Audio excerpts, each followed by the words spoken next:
waiting for Kobe to arrive. Okay. But this time they had like roped off sides in the hallway. And so we were just waiting. And then he walks by. And I swear to God, it was like, a living God just walking by. And Hey, flashes everywhere. that is crazy. Now tuned into the greatest.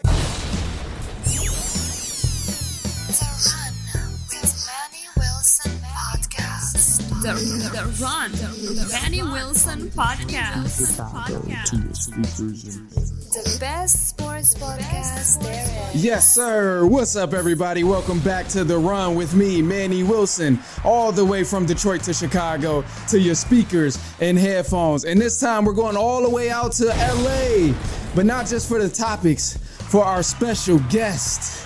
Editor and reporter for Raiders Newswire, Los Angeles Lakers reporter, editor, and social media manager for Laker Nation, Ryan Ward. What's going on, man? What's up, man? How you doing? I'm doing good, man. So glad to have you here. Man, hey, this is the best sports podcast there is.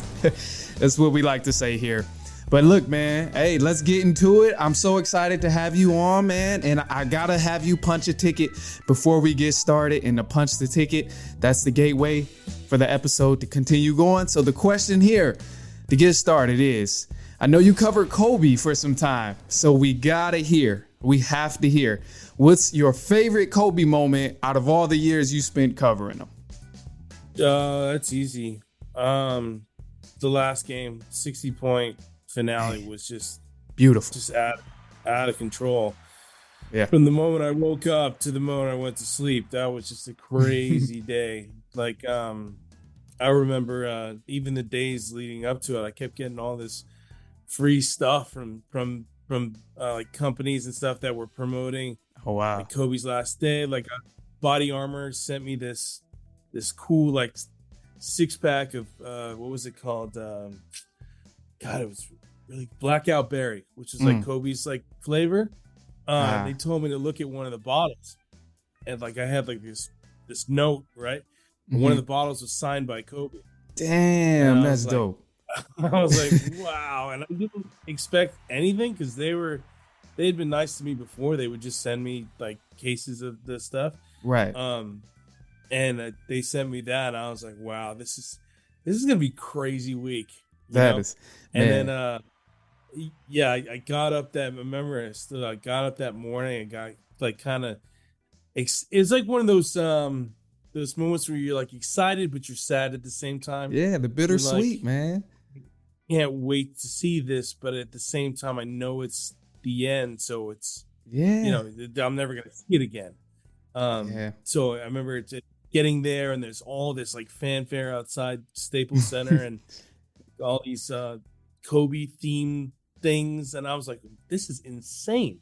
It just got more and more insane as the day went on. Like I go get checked in for the credentials or whatever, and Jamal Wilkes is like right in front of me, and there was just so many people, so many famous people everywhere. Wow, and man. I'm thinking it's going to be kind of like just a normal game in terms of how we cover it. You go down, you go in the press room, you set up, you do whatever you got to do before the game, and then you find out where you're sitting. And I knew I'd be in the boonies. It was, I think they credentialed like 250 people or some crazy number. Really? Credentialed members, from all over the world, Oh, wow. So I was like, okay, whatever. So I got credentialed. I was in the press box, but it wasn't too bad of a view. And I remember going down and waiting for Kobe to arrive. And it was crazy because normally he would just show up and there'd be like two camera guys, taking pictures of him walking in, and there's nobody else around. That's it. This is before the game? This is like before the game? Yeah. Okay. But this time they had like roped off sides in the hallway, and there was literally hundreds of media on both sides. And I remember I'm talking to the guys that I usually cover the games with, like Eric Pincus. This was I think it was Mike Duarte. And we're just like, this is insane. this is crazy. I've never seen that is dope, man. I don't even know what to do. And so we were just waiting, and then he walks by, and I swear to God, it was like, a living God just walking by. And flashes everywhere. That is crazy. This is blowing me away. That's what they say, though. I've heard that, like with other stars too, that when people see them for the first time, and it's like a person that someone genuinely looks up to, or just like a mega star to that particular person, it seems that way. So the thing is, I covered him for years. I covered him for 6 years, and that was the last time. And it was so different from any other time before that. It was just it was a spectacle. And I'm like, man, you better not suck. That was a rough season because he was hurt a lot. And when he played, he didn't play much. And I mean, they were terrible. That was the year he was on the sideline with all that ice on him. He had like 6 ice bags on his body. All young kids. I know. Like Bill Russell and Julius Randle and all of them. And that was a tough season. We're in the press box once the game gets started. There's all this, stuff that would happen before the game too. Mm-hmm. And we're like, all right, how much is he dropping? How much is he dropping? And I was convinced 35. I was like, 35. He's dropping 35. Mm-hmm. And then I even thought that was a stretch. I was like, okay, 30 is where he's going to aim. Man. But I think he'll get 35. Oh. The guy sitting next to me was Tyson Beck. He's this designer from Australia. And he's a huge Kobe guy. And I think he said like 40 or something. I was like, no way, man. He doesn't have the energy for 40. And then we're watching, and I mean, I think he missed his first like 7 shots. He started off the game shooting bad, but he was letting it fly. I remember watching it, and he was letting it fly, but it's like, damn, he can't get one to go in. So and all of a sudden, kept looking at each other like, oh, dude, it's gonna be a long night if this keeps up this way, Oh yeah, and then he finally hit that first shot. And it was like, oh man, from me watching it on TV, it was crazy. So I knew it was crazy there. Yeah, I mean, it was like, okay, thank God it went down, and then he gets to 10, and he gets to like 15, and then he gets to 20, and then 25. It's like every 5 points, we're kind of like all looking at each other like, oh, okay, he's grooving, he's going. And but we've all seen him drop, those 50 numbers multiple times, 40 multiple times. So he got the feeling of where he was gonna go, and I swear 60 was nowhere in my mind, 50 was nowhere in my mind, but it just kept going. And with every shot, we all looked at each other because there's like an unspoken well, it's not an unspoken rule, but it's everybody knows. In the press box, you don't cheer, you don't You're do cool. things that fans do. You like kind of cool, laid back, like you've seen it before. It's like a protocol. Like you don't do it. You're there to report, right? You're not there to be entertained and all that stuff. But nobody could help themselves. We were just like, that's cool. We were all cheering. It was craziest. Like I said, it's the craziest experience ever. And I remember toward that end, when we saw how exhausted Kobe was, it's like he's literally giving everything he has. Man, gave his all, left it all out there. Yeah. It's like, man. I mean, I'm looking at him like he's huffing and puffing like me going upstairs. Yeah, man. That was crazy. Exhausted, but I remember at the end they opened up because usually we go in the locker room and there's like a little press conference room on the side, and that's where he would go after every game that season because there were so many media that they had to accommodate. Well, they went into the big room where they open it up for when the NBA Finals is played. Oh man! So you could fit a ton of people in there, and we get in there, and he is just smiling from ear to ear, like he's just like relieved almost. I am done. I'm out. Like, that is crazy. Yeah, and it was so different. That whole season was different with him. Man, he just whole nother. It's like he became so content with the fact that was it. Like that was, and I thought we all thought he was going to be a miserable bastard. We're like, oh, he's going to be so frustrated this whole year, and it was the complete opposite. I mean, it was the season Yeah, hey, that's man, that's like, so crazy. I feel like he personally too found his own peace in it because I mean, if you think about it, he's been playing. That was his job since he was 18, and he's one of those guys who gave it literally his all, man. Like he gave everything to the Lakers and gave everything to like winning multiple championships, I should say. So it's like I understand it, but again, it's the bittersweet thing. You know, it's like damn, yeah, like you don't want to see him leave because we've been watching him for so long. I mean, even after the game, I'm just like, you know what, he couldn't have done that any better. Yeah. And I remember I walked out with a buddy of mine, Bob Garcia, and we're talking about it, and then we realized that we're walking in stride with Woj, right? Like, oh damn, that's sweet. And I asked him, I was like, hey, what'd you think of that? And he's like, you know what? The only thing I can compare it to was Derek Jeter's last game or something like that. And I was like, oh wow, that's good comp. It's good comp, yeah. Yeah, But personally, that was the greatest. That was the greatest exit, like for me, from what I've seen, man. I can't think of a better exit game in any sport, man. That was absolutely amazing. And I've always been a lifelong Kobe fan. I grew up watching Kobe. I grew up, watching all his moves, studying his moves, all of that stuff. So to me, I literally couldn't have thought of a better way to watch Kobe being Bryant lead the NBA. It was amazing, man. But look, it was crazy. We gotta get to the questions, man. That ticket, Ryan, that ticket is accepted. That ticket is accepted. You've earned your way to continue on with the show. That was a great story. I love that, man. But look, more recent times, kind of going into the recent times, Lakers, they got some moves going on. The most recent thing was Patrick Beverley. And a lot of people were saying that, okay, well, Russell Westbrook and Patrick Beverley, they had this tension of, beef, I guess, when they play each other in previous seasons. But I don't really think, that's going to matter because at the end of the day, they're both just competitors and they really just want to win. So how do you kind of feel about this whole Patrick Beverley thing? What's your thoughts on that?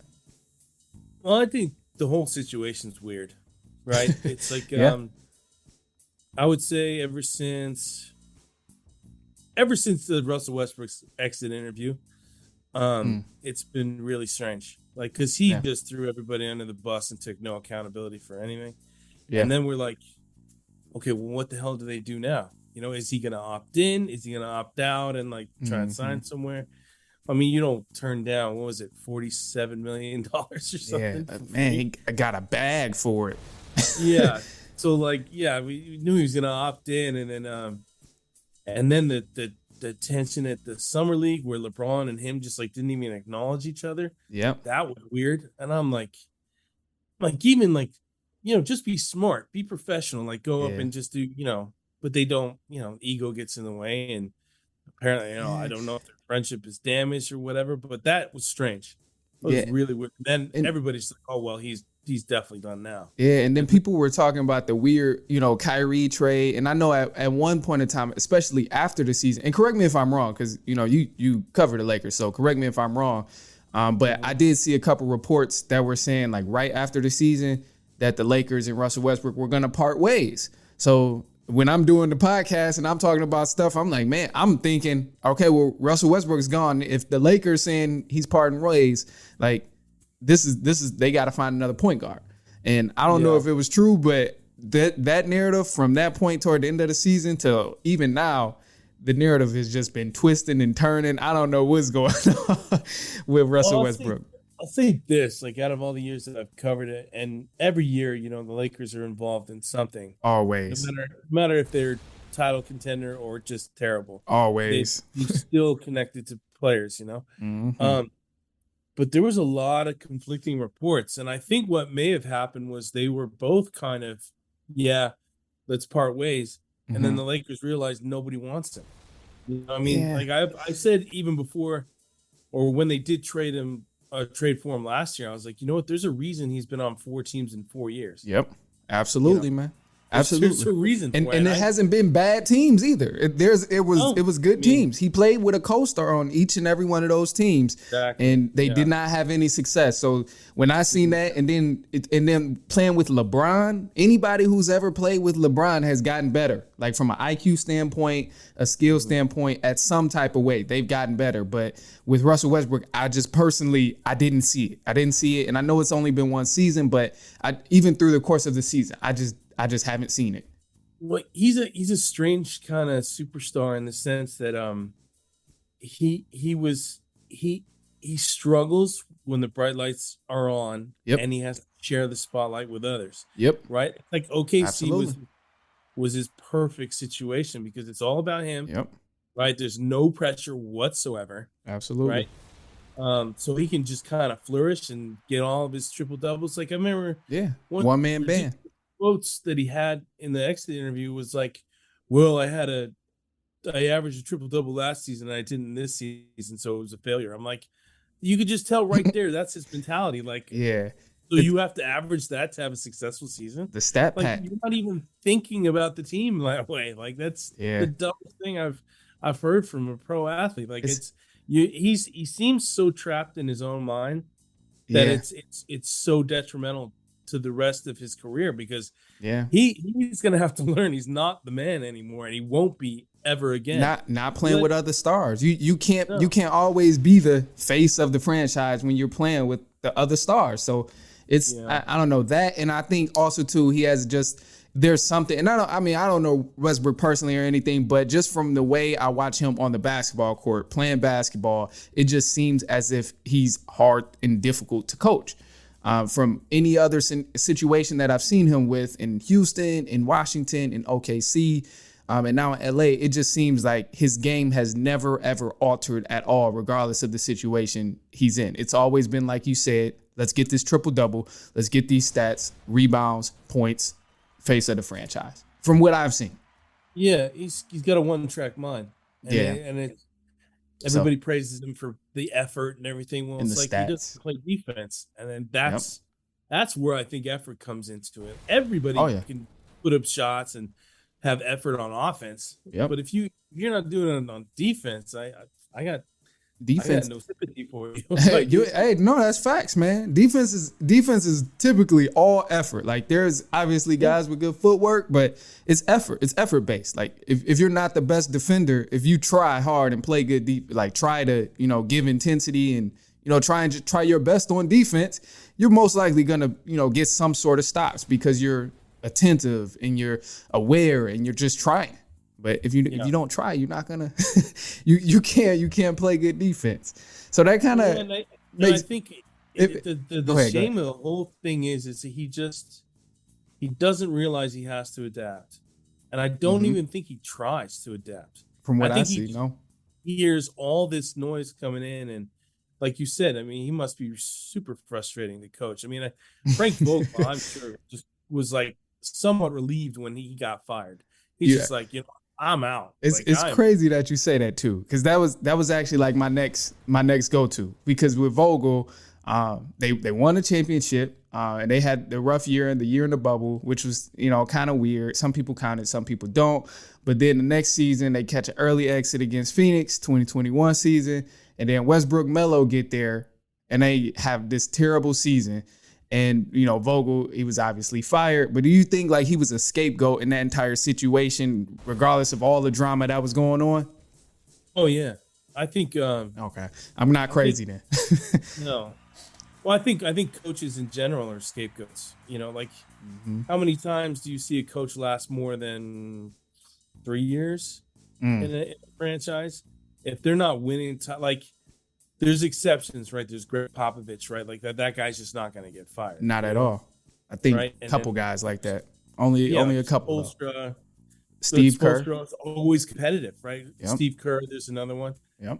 There's very, very few. You could probably count them on one hand, right? Yep, that's so true.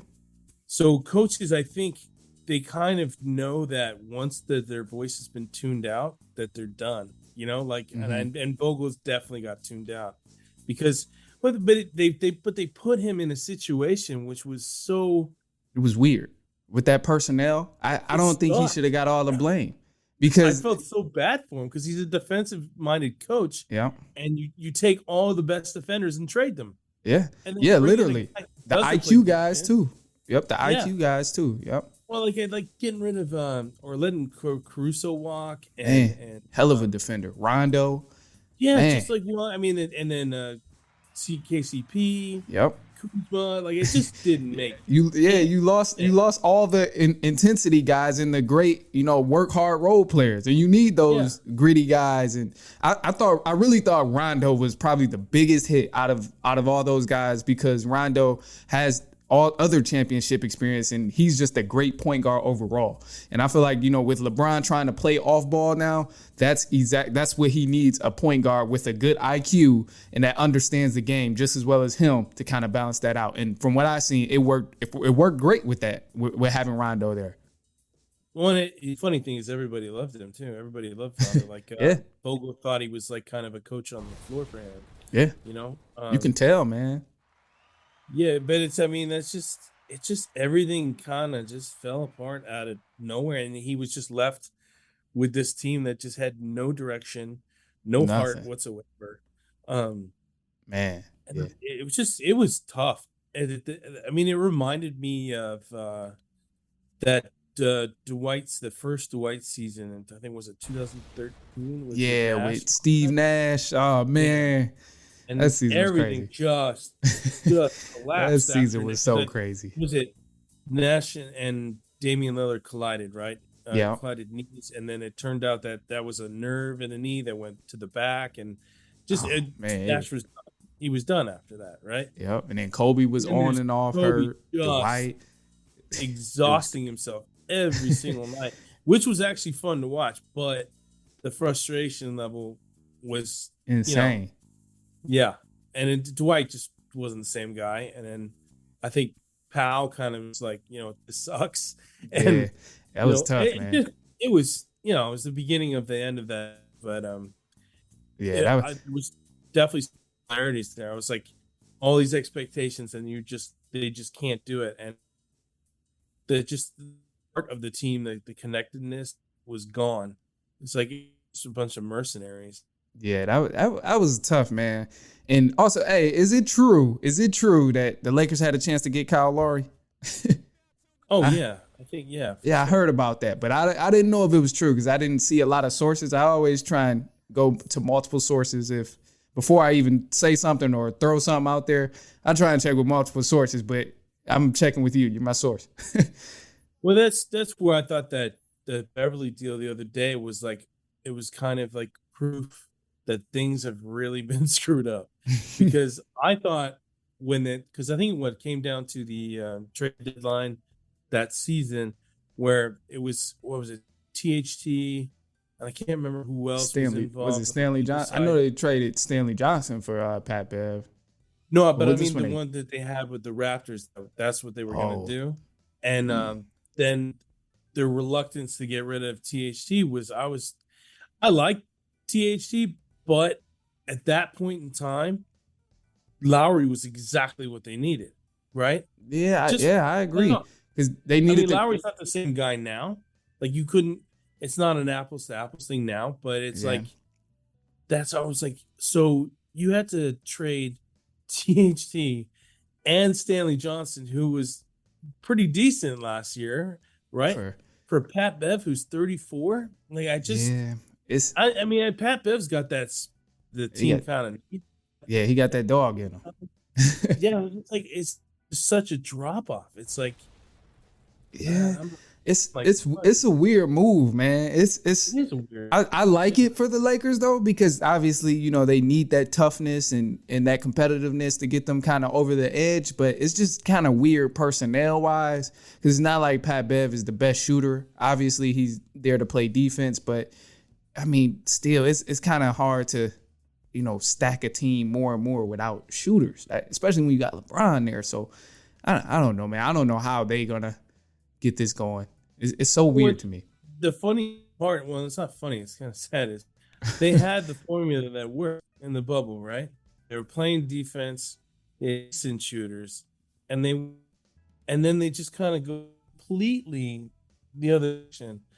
and have never gone back that way. And it's like I mean, they should be. They're talking to the Pacers right now trying to get Buddy Hield over here, and then I mean the whole Miles Turner. I don't know, like because you already got Damian Jones and Thomas Bryant, but I think the Buddy Hield move would probably be nice. They should have stretched and got DeRozan like before he went to. What year? When was that? Where they was trying to get DeRozan? Was it? It was before Westbrook, right? Yeah. Okay. Yep. I think it was DeRozan and Lauer they wanted to get. That would have been crazy, man. That would have been perfect. And they would have been set up for the next couple of years, like even after LeBron decides he's gonna retire, whatever, like play with his kid. Like if LeBron goes, you still would have had Anthony Davis and DeMar DeRozan and possibly Kyle Lowry too. Like that would have set them up for some years, man. Yeah, I mean just DeRozan and AD in general. I mean that's a good core. That's absolutely. Guys you can build around, but it's now you just don't really have anything to build around because you never know when LeBron's going to start to, drop off. I mean, everybody's like, oh, well, he's, immortal. He can still play high level, but he hasn't really been the same since he got to and won that first title. He's been hurt. He's been hurt every season, exception of one since every season ended with him having an injury, and they rule him out the rest of the year. That never happened. It's kind of tough because, obviously from the play, he can still get you buckets, still control a game. But I think the biggest difference is probably him being able to carry like he once was, man. That people cannot expect him to be able to carry a full team for a full season and the playoffs in year 18, 19, like whatever year it is. Like, come on now. It's kind of crazy to be expecting that still for those who don't really see the decline. Like there's a decline, but it's not major or anything. It's just that it's slowly happening more and more where it's like, okay. Well, that's where you got to question why they signed him for another 2 years. It's like, I understand that it's a financial move that had to be made, and they're going to make a ton of money from it. But in terms of basketball sense, I'm not quite sure if that is the smartest thing to do. No, I think I would have pocketed that money. You're hitching your wagon to a guy who's aging and clearly is a me first kind of guy in terms of what he wants to do with his career, right? Like he could. I mean, what happens when Bronny's available? Yep. And they refuse to do it, And LeBron's gone because he already said he wants to go play with his kid. He said if that opportunity arises, he's going to go do it. So, I just think it's it's not a weird move. I get the reasoning behind it, but at the same time, I'm like, you could be screwed for the next 2 years. Yeah. You could, because what AD is just not the same guy anymore. Yeah, AD's lost his intensity ever since the bubble. I haven't seen that AD since the bubble, honestly. Well, he can't stay healthy, man. He gets knocked on the floor more than any other player I've ever seen in my life. I can't. I mean, he's amazing when he's on his game. I mean, he is unstoppable, but he just gets hurt too damn much, and it's almost like you're like, oh, every time you see him fall or like his knee buckles or something, or somebody collides with him, you're just like, please don't be hurt. Yeah. That's so true, man. That's so sad, but it's so true. I swear. Yeah. It's so sad.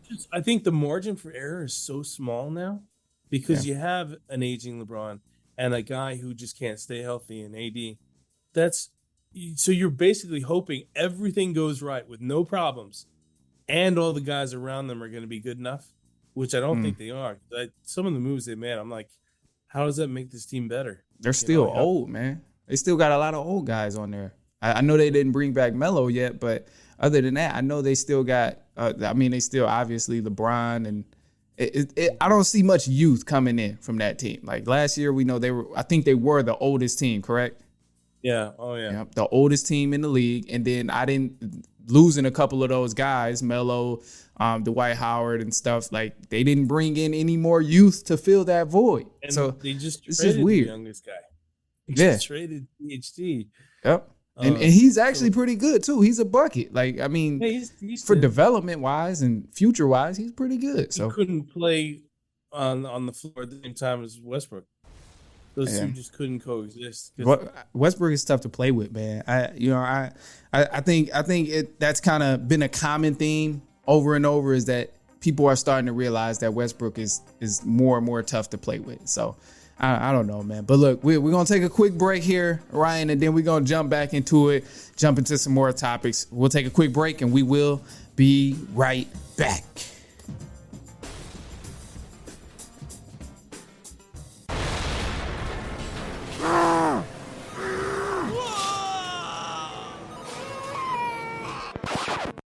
Now, you know, just because you're busy doesn't mean you got to be stressed.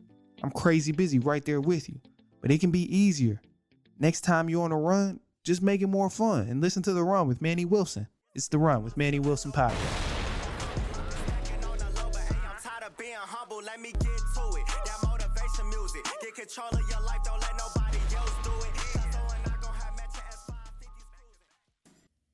Now tuned into the greatest.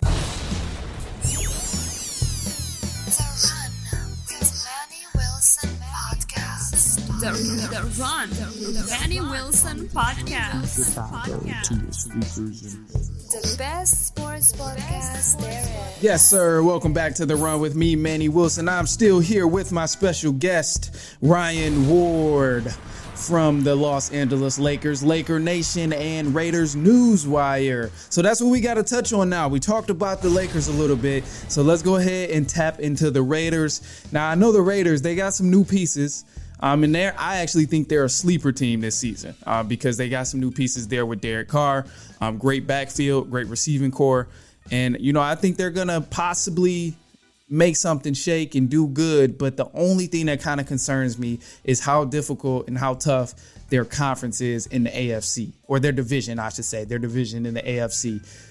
With you covering the Raiders, man, I just need a little bit of insight on that. Where do you think they'll end up landing in the AFC? Do you think they can actually take out some of these other competitive teams in the NFC or AFC? Yeah, I think so. I think they're definitely built to win now. Yeah. Which is something I haven't been able to say about them for quite some time. In a minute. But, yeah, I think their offense is stacked. I mean, that's where it's all going to lean, right? They're just going to outscore people like crazy, I think. But the problem is on the defensive side.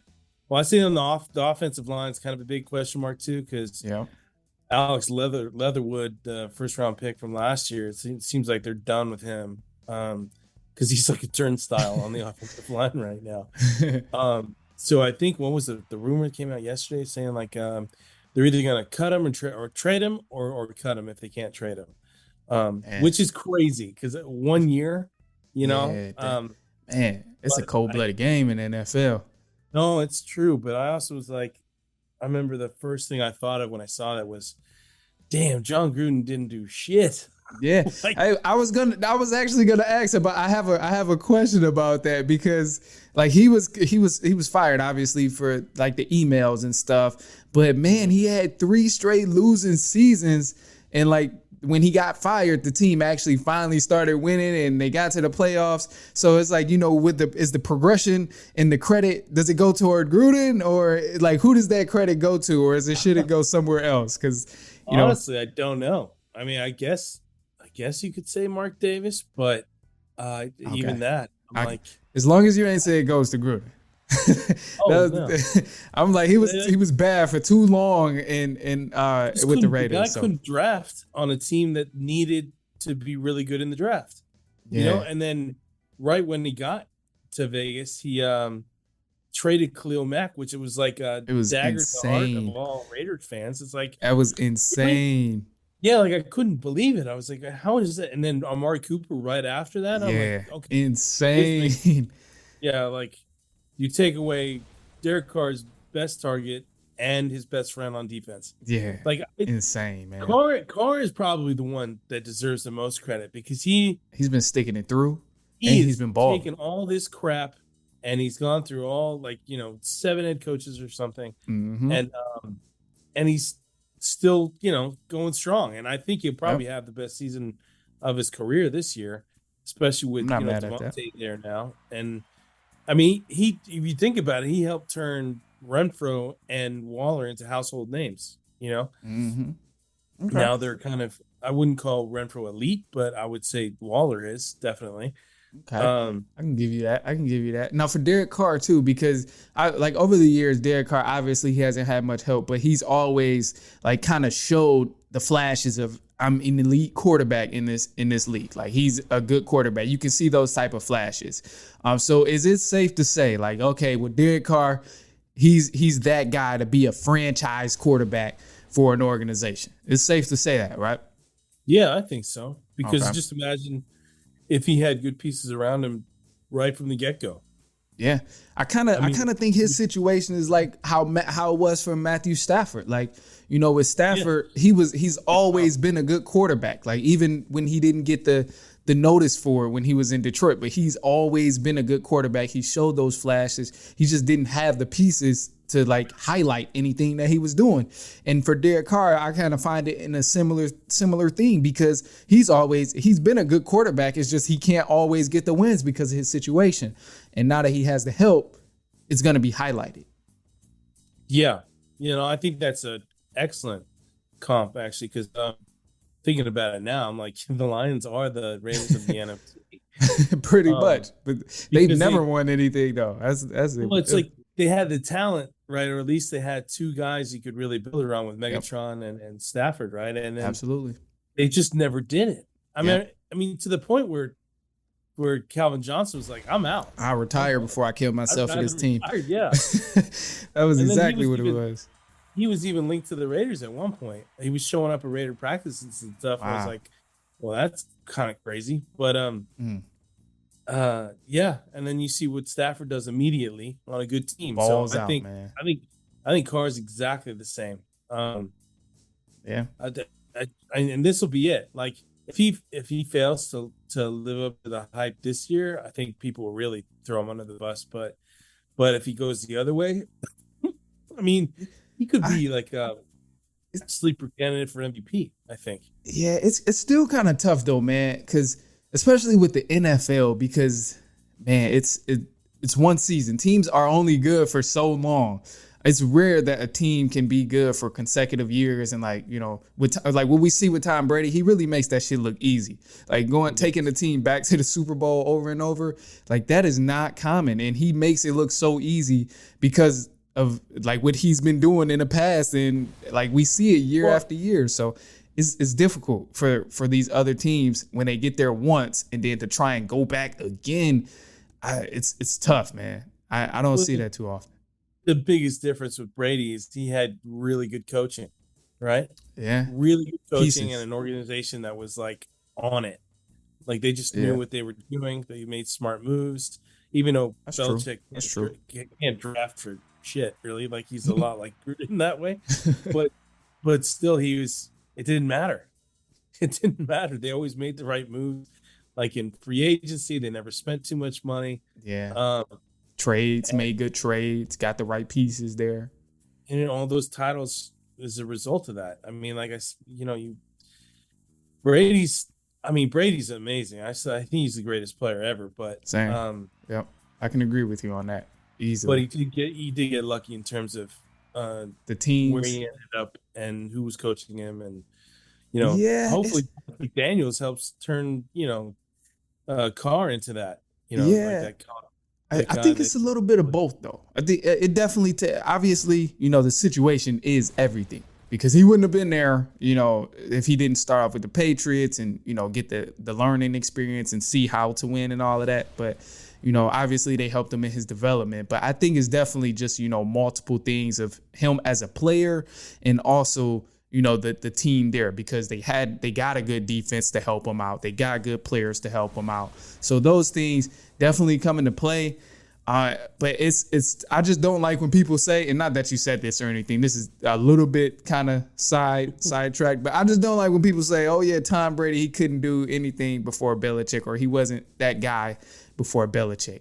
And it's like, I don't know. Like, you already proved that wrong. Yeah, I'm like, what we see from Tom Brady, it's clear that like he's just that guy. It's just that clear. So, but that's a different note. To kind of focus right back to where we were about the Raiders. I read that this was the first time in history in the preseason that they were undefeated. Is this like gonna channel anything? What do you think is going on? Like at least with the Raider fans and Raider Nation, like how do you think these guys are feeling right now in terms of that? And then what's the reality of the real standard of what they may achieve for this upcoming season? Yeah, and I hope that makes sense. I think it'll be a lot like last season. I think they're definitely, they're going to have their ups and downs, but I think they'll make the playoffs. They definitely will this year. That they're in a juggernaut of a division. That division is stacked, man. I don't think I've ever seen a division like that before. It's at an all-time high. That comp is at an all-time high, man. The Broncos, Chiefs, like the Raiders, like it's nowhere to get caught lacking. It's crazy. But then again, this is always the way it is before an NFL season. I mean, I think the NFL is among probably the most unpredictable leagues, right? Like every year a different champion can be crowned. Literally. Yep. I mean, look at the Bengals going to the Super Bowl last year. Like who the hell predicted? I definitely didn't. I was betting against them each time they won another game, and I got friends and stuff. They're like, "No, Joe Burrow is him." I'm like, "No, Joe Burrow is his first year. He's not doing. He's not." When they beat the Chiefs, I was just like, "Oh my God, what is going on?" I know. I'm like, man, the Bills been trying to beat the Chiefs forever, and they ain't been able to do it. I'm like, that was the real Super Bowl. That was a great game. It was crazy. It's weird now that they changed the rule for that. So it's gonna be so interesting to kind of see how this plays out now that they have that rule change with overtime also. So I don't know. It's gonna be cool. Yeah, that's another thing with the NFL. They always, if people start barking a lot after a season, then they just immediately change the rule. No resistance at all. Yeah, like they just like, oh well, I guess we got to change this. It's like whatever. I mean, I don't know, man. Or not, but I could easily see like people being like, oh, we should change it back after something doesn't go their way to their favorite team. All it takes. Yeah, exactly. Yep, that's all it takes, man. So yeah. Because I mean, I do think the Bills kind of outplayed them, but KC still deserved to win. It's a weird situation, I don't know. Then KC definitely got theirs the next game. That's for sure. They got to hand it to him. It was crazy. But also too, so another thing here, I kind of wanted to just ask about the relationship with Devontae Adams and Derek Carr. Like I know they were always like close friends. It was the same college they went to, right? They both went to. It was Fresno State. Okay, yep, that's what I thought. Is that relationship like, still very healthy? Is it still one of those relationships where it's like, oh, I'm back with my guy, we can ball out kind of the same way, or is it any difference from what it was? It was before all the trade, the trade went down and all that and everything changed. There was a lot of rumors flying around for a while, that they wanted to play together again. But it was one of those things where you're like, sure you do. You know what I mean? Yeah, it'll happen. Yeah, okay. Yeah, like Adams really wants to leave Aaron Rodgers. Like, man, I still can't believe it. I still can't believe he left Aaron Rodgers, man. I was amazed because, it's funny when you cover it. two sports and two teams that are so different, like the Lakers and the Raiders. Like, Lakers just known to be attached to big name players all the time. Yeah, regardless, like I said earlier, right? And then the Raiders are attached to those players, but you never believe they could ever land them in any situation, right? Yeah, the Lakers are. I don't know, man. It's so weird because like with the Lakers, I think they're such a spoiled fan base, man. And I have a love-hate relationship with the Lakers because I loved Kobe, but it's just the fans, man. I'm like, they're so spoiled. Winning all these championships, and it's like as soon as they have one bad year, it's like, oh, everything needs to change. And it's like, it's okay not to win a championship one year. Like, it's okay. So, well, that's the thing. I mean, as I've gotten older, I've seen all this, and then because I started before social media really took off, and then when it started to take off, I saw everything kind of changing a little bit. Fan stands for fanatic, right? Yeah, fanatic is really a good thing. Right? It's not really a good something to be labeled, right? Yeah. You think you that kind of person's a little bit off some way, right? Like a little bit too much. I accept it all, man. I always say the Lakers are like the Cowboys fans. Lakers are the Cowboys fans of the NBA. For sure. But the Lakers actually won something. Cowboys haven't won shit. So I don't respect them. The thing is, they're not reasonable. They don't think logically. Rationally. They don't, at all. Very passionate, but it blinds logic, right? Yeah, that's so weird. Passion's always a good thing. But yeah, when you want to be passionate. Of blocking like logic, like I couldn't believe people were talking themselves into Westbrook last year. I had coworkers that were talking themselves into it, and I was the only one that said this is not going to work. Yeah, I was there with you from a distance. Huh? I said I was there with you from a distance. I was saying the same thing. I was on here preaching. I'm like, I don't know how. It was so obvious to me. I was like, why can't you just look at this like from a basketball standpoint and say this is not going to work? Man, like, it's obvious. It was right there in front of you. You know, and then it, kind of like a month went by and they were just like, oh well. It's gonna turn around. And I'm like, nope. And then you had LeBron hyping it up, talking about keep talking or with the tweets and stuff. That's one thing about LeBron I can't stand. It's like, is the hype. Just shut up. Just throw it on the floor, man. Because I think too many times LeBron wants to be that Jordan type or the Kobe type or the Magic type, like that talk a big game and then can back it up, right? Yeah, but he gets burned too many times. It's not him. You're not helping at all. You're putting added pressure in a situation where you can't really win. Yeah, he just got literally though, because he's done it especially in Los Angeles. Look, and I'll say this and then we'll wrap up because we're at our time. But I'll say this and then we'll wrap up. But especially ever since he's got to Los Angeles, I've seen it the most than I've seen out of his entire career. Because when he first got there, if you recall, I'm activating playoff mode. We're going to get to the playoff mode. We're going to get to the playoffs. And then they went like 3-12 from him activating playoff mode. And then after that, you had him talking about this is the year. Like, this was unacceptable. What happened in LA? And boom, similar situation. Nothing got better after the All-Star break. It's a lot of talking. It's a lot of talking. And I got some Bron fans on here, so I got to troll just a little bit. It's a lot of talking. But y'all, Bron ain't getting it done, man. I'm sorry. He's just not getting it done like he should be for the way that he's talking. Just don't talk. Yeah, just don't talk. And we won't be mad at you. Thing in the playoffs before, like the 0 dark 30 thing or whatever, he just shuts everything down. Yeah. Do that. Like, come on, man. Do that until you start winning again. Yeah. Like, don't bring the same energy. Like, I was like, dude. Come on now. Stop. It's just gonna make this worse. Yeah, like deleting tweets and stuff that are like strong statements. It's like that looks so bad. Yeah, it's terrible, man. It's terrible, man. So I don't know, man. But look, man. Hey, Ryan, is there anything else, man? You just want to leave the people with last statements before we close out here that you just want to leave the listeners with, man? I don't know, man. I think I pretty much said it. That's okay. I mean, you got it all off your chest. That's good.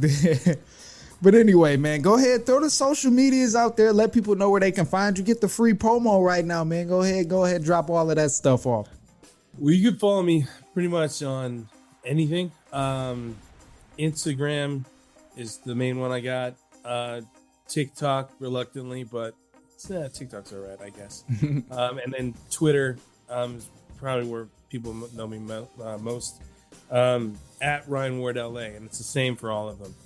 I've even got a YouTube and Facebook, but I don't really update those too much because I haven't really been to a lot of games lately. So hopefully that'll ramp up this year, and then hopefully we got actually stuff positive to say on all these platforms. Yeah, well, hey, trust me, I promise you, I will be here to hold the Lakers accountable.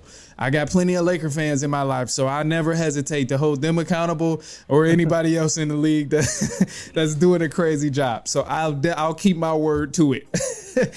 But anyway, man, hey, you guys know where you can find me, man. Follow us on Instagram at The Run Podcast and follow my personal page as well at I am Manny Wilson.